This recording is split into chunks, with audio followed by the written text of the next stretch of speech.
Russia ने Ukraine पर हमला क्यों किया? 1991 से पहले यूक्रेन रशिया का हिस्सा हुआ करता था। उसको हम यूएसएसआर सोवियत संघ से जानते हैं। After second world war USSR 15 देशों में टूट गया।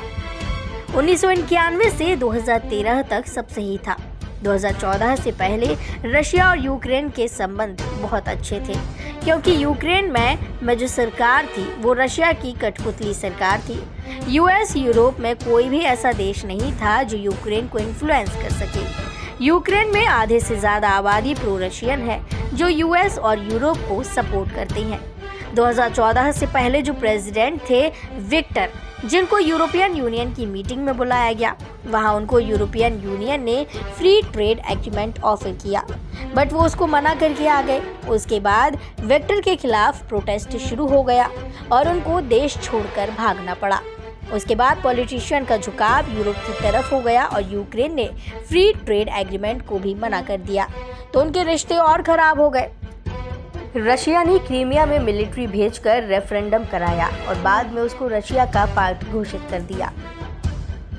यूएस यूरोप ने इसको गलत बताते हुए मानने से इनकार कर दिया और कुछ प्रतिबंध लगा दिए रशिया पर। बड़ी प्रॉब्लम तब शुरू हुई जब यूक्रेन ने नेटो का मेंबर बनने में इंटरेस्ट दिखाया। नेटो एक कुछ देशों का ऐसा मिलिट्री अलायंस है जिसका मतलब ये होता है कि अगर एक देश पर हमला होगा तो नेटो के सभी देशों पर हमला माना जाएगा। नेटो को यूएसएसआर को काउंटर करने के लिए बनाया गया था। अगर कोई देश नेटो का मेंबर बनता है तो उस देश में मिलिट्री ड्रिल होती है और उसके बॉर्डर पर मिसाइल डिप्लॉय किए जाते हैं। जब यूक्रेन ने नेटो में जाने का मन बनाया तो रशिया ने अपनी आर्मी यूक्रेन के बॉर्डर पर भेज दी और यूएस और नेटो के सामने कुछ शर्तें रखी और कहा कि हम हमेशा शांत नहीं रहेंगे।